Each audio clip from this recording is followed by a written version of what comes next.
안녕하세요, 여러분. 한 주간 잘 지내셨죠? 오늘은 시 한 편을 소개해드리고 시작하려고 합니다. 꽃피는 봄이 왔다. 시작과 설렘, 아름다움과 환희의 계절, 꽃피는 봄이 왔다. 언 땅을 녹이며 부드럽게 고개를 내민 야드르르 어린 새싹에도 정겨운 노랫가락 흥얼거리며 밭에 씨 뿌리는 농부의 손길에도 꽃피는 봄은 왔다. 고단했던 시절이 있었다. 시리고 찬 겨울 여신의 냉혹한 품 속에서 우리는 역경을 그리고 그것을 이겨내는 슬기를 배웠다. 이제 그 고되었던 시절에 상처 입은 우리네 몸을 따스히 보다듬는 꽃피는 봄이 마침내 오고야 말았다. 조병헌 시인의 꽃피는 봄이 왔다는 시입니다. 지금 겨울은 아니지만 코로나 겨울을 지내고 있습니다. 모든 사회적인 관계들이 움츠러들고 경제가 차갑게 식고 미래가 어두운 것처럼 보입니다. 그러나 코로나가 종식되고 우리는 그 냉혹함 속에서도 역경을 이겨내는 슬기를 배웠다고 고백하게 될 것입니다. 그러니 여러분 조금만 더 참고 기도합시다. 오늘 살펴볼 마가복음의 특징은 이 제자들의 실패를 강조하는 것입니다. 이 제자들의 실패는 아이러니하게도 예수님의 사역이 완성되는 부활절의 최고조에 이르게 됩니다. 예수께서 안식 후 첫날 이른 아침에 부활하셨다고 합니다. 안식 후 첫날이란 예수의 부활이 온 세상의 진정한 안식을 이루었다는 의미입니다. 이를 첫 번째로 목격한 사람이 누구죠? 예수께서 7 귀신을 쫓아내어 주신 막달라 마리아입니다. 막달라 마리아는 기쁨과 놀라움으로 제자들에게 예수님의 부활을 알렸습니다. 다른 성경에 보면 마리아와 다른 여인들도 함께 부활 소식을 증거한 것으로 나타납니다. 많은 사람, 막달라 마리아 한 명이 아니라 다른 여러 명의 무리들, 여인들의 무리들이 증거했습니다. 그런데 이 많은 사람들의 증언에도 제자들은 믿지 않았습니다. 학자들은 추정하기를 당시 유대 문화에서 여성들 죄송한데 여인들은 법적인 증인의 자격이 없었기 때문이라고 하면서 제자들을 변호하기도 합니다. 그러나 제자들은 엠마오로 가던 두 제자의 증언도 믿지 않았어요. 엠마오로 갔던 두 제자는 성별이 뭐예요? 남성이죠. 당시에 2명의 남성은 법적인 최소의 단위였습니다. 근데 그들의 주장도 믿지 않았다는 것은 제자들의 신앙 점수가 빵점이었다는 뜻입니다. 우리는 이렇게 혹시나 믿음의 낙제점을 받고 실패해서 낙담한 경우가 있지 않습니까? 열심히 교회에서 사역했는데 돌아오는 반응과 결과가 좋지 않아서 실망한 적이 있진 않으십니까? 그래서 교회도 가기 싫어지는 경험이 있지 않으셨어요? 사랑하는 성도 여러분, 사역은 우리가 준비가 되고 조건이 갖춰져서 하는 게 절대로 아닙니다. 주께서 하실 것을 믿음으로 바라보기 때문에 할 수 있는 것입니다. 사실 여러분 저도 제 자신을 바라보면 어떻게 저 같은 사람이 사역을 하지 이런 생각이 듭니다. 하지만 지금까지 인생 경험 속에서 봐왔던 것은 주님께서 하셨다는 것이죠. 여러분도 되돌아보면 그렇지 않습니까? 그런 여러분들 앞일들을 바라보고 미래를 기대하실 때도 똑같은 믿음을 가지고 나아가시길 바랍니다. 주님께서 부족한 저와 여러분을 통해서 일하실 것입니다. 요즘 젊은 사람들 말로 이런 말이 있습니다. 멱살을 잡고 하드캐리한다. 여러분 들어보셨어요? 우리가 신앙생활하는 것은 우리의 믿음 때문이 아닙니다. 우리도 모르게 우리 주님께서 우리의 멱살을 잡고 강제로 이렇게 끌고 가시기 때문에 우리가 이렇게 신앙생활을 하는 거예요. 주님이 잡으시는 멱살은 사실은 기분 나쁜 멱살이 아니라 마치 어미사자가 새끼사자가 장난치고 사고칠 때 안전하게 새끼사자를 들고 가는 이렇게 뒷덜미를 물고 가잖아요. 뒷덜미를 물고 가는 거하고 똑같은 거예요. 그럼 얼마나 이 사실을 알면 위로가 되는지 모릅니다. 여러분 한번 보십시오. 예수님께서 사용하신 최초의 증인들 세 부류를 한번 살펴보겠습니다. 첫 번째 증인은 당시 법적인 증인으로 가치가 전혀 없는 여성이라고 하는 성별을 가졌습니다. 게다가요, 두 번째로 이 여인은 7귀신이 들렸던, 그러니까 귀신이 7개의 귀신이 들렸던 정신병력이 있던 사람으로, 지금도 그렇죠. 정신병이 있었던 사람들의 증언은 좀 하자가 있잖아요. 법적인 증인으로 하자가 있는 사람이었어요. 두 번째, 증인이 엠마오로 갔던 두 제자는 부활 소식을 분명히 들었음에도 불구하고 믿지를 않는 불신앙인이었어요. 그러니까 그들이 성경 지식은 갖고 있었지만 그것이 마음으로 동의하는, 마음이 뜨겁지 못했던 메마른 신앙인들이었어요. 세 번째 증인 부류, 대다수의 제자들이죠. 예수님은 3년 반 동안 계속 쫓아다니면서 예수님께 직접 배웠던 사람들이란 말이에요. 그들은 예수님의 죽음 이후에 슬픔과 공포로, 또한 자기 연민의 집구석에 처박혀서 아무런 증거도 믿지 않았던 그런 불신앙인들이었어요. 그러니까 속된 말로 상처받아가지고 교회 안 나가는, 여러분 가나안 신자들 아시죠? 거꾸로 하면 안 나가, 교회 안 나가는 가나안 신자들이었다는 거예요. 여러분 이 세 부류들 한번 생각해 보세요. 여러분 같으면은 여러분 자신에 대한 되게 중요한 사실을 증언하는 증인으로 사용할 때 이런 세 부류의 사람들을 사용하고 싶으시겠어요? 법적인 요건이 없는 사람, 정신병력이 있는 사람, 지식은 많은 것 같은데 굉장히 회의주의적이고 가슴이 뜨겁지 않는, 열정적이지 않은 증인들, 그리고 자기 연민에 늪에서 헤어나오지 못하는 그런 사람들.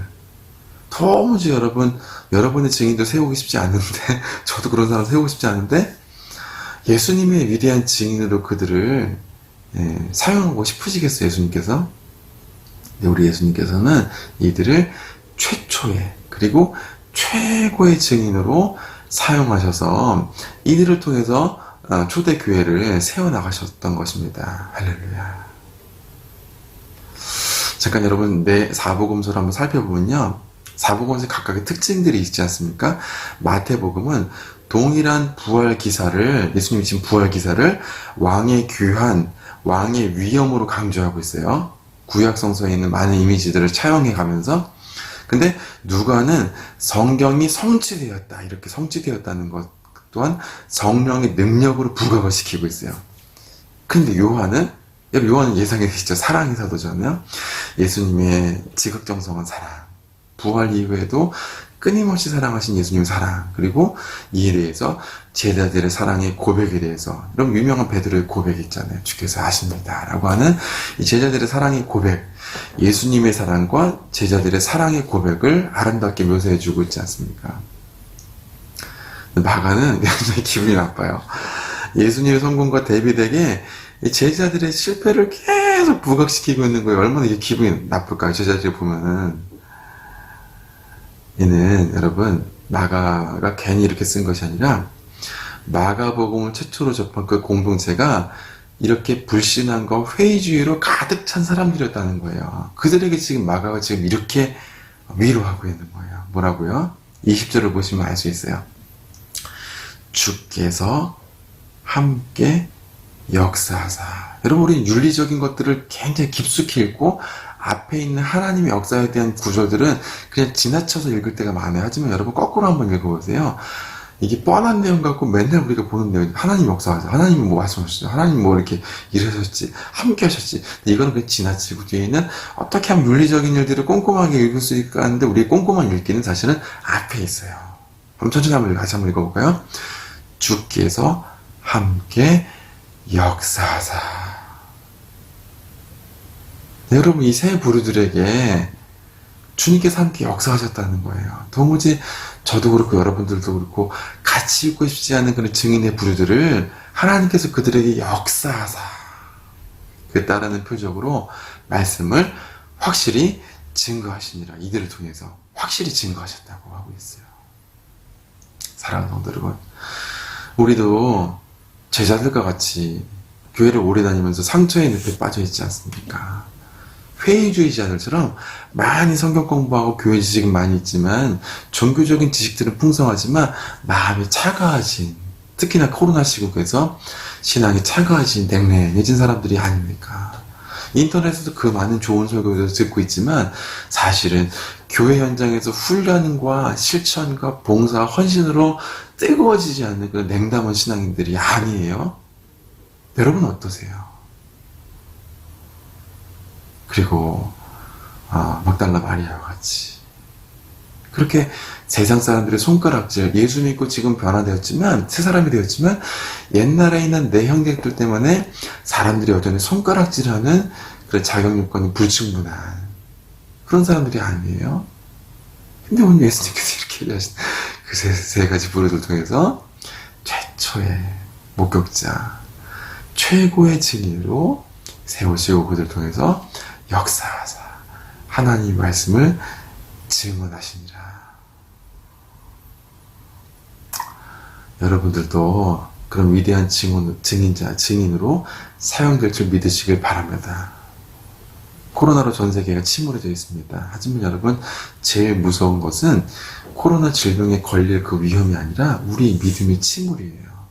우리 믿음이 제자들처럼 이 코로나 시국에 있는 고통들 때문에 이 고통의 자기 연민의 그 방으로 처박혀져서 예수님께서 지금 이미 부활하셨다는 사실, 제가 아까 서두에 낭독한 그 시처럼 이미 신앙의 봄이 오고 하나님 나라의 봄이 왔는데 여전히 그 자기 연민에 늪에 빠져가지고 그 신앙의 봄과 하나님 나라의 봄을 알아보지 못하는 제자들처럼 살아가고 있진 않냐는 것이죠. 그게 바로 우리의 위기입니다. 코로나보다 더 큰 위기예요. 사랑하는 성도 여러분, 혹시나 이렇게 실패한 인생, 믿음의 빵점짜리 인생, 여러분 지금 코로나 시국에 영상으로 예배 드리시면서 얼마나 많이 하나님 앞에 죄책감을 가지고 살아가세요. 내가 이것밖에 안 되는가? 내 신앙이 겨우 이것이었나? 내 헌신은 뭐지? 내가 앞으로 살아가야 될 신앙의 시간들은 어떻게 살아가야 되지? 이런 마음을 가질 때가 있지 않습니까? 여러분, 두려워하지 마시고 오늘 말씀 속에서 위로를 받으시기 바랍니다. 마가가 가르쳤던 그 많은 제자들, 그 교회의 성도들, 제자들처럼 신앙의 침묵 속에서 실패했던 믿음의 인생들을 살아가고 있었습니다. 하지만 오늘 마가는 그런 사람들을 통해서 주께서 역사하사 복음의 위대한 힘을 베푸시고 하나님의 위대한 교회들을 세워가셨다고 그렇게 여러분 가운데 지금도 증언하고 있습니다. 이 사실을 믿음으로 받아들이시고 한 주간 이미 우리에게 도래한 하나님 나라의 신앙의 봄을 누리시고 우리가 지금 비록 작게 겪고 있는 이 고통들이 하나님께 주신 복으로 알고 이 고통들 속에서 그 역경을 이겨내는 지혜를 배울 수 있는 신앙의 기회로 삼을 수 있는 여러분 되시기를 주의 이름으로 축원합니다. 기도하겠습니다. 하나님 아버지 감사합니다. 오늘 말씀 속에서 우리가 정말 이 신앙의 봄을 살아갈 수 있는 믿음의 사람들 될 수 있도록 인도하여 주시옵시고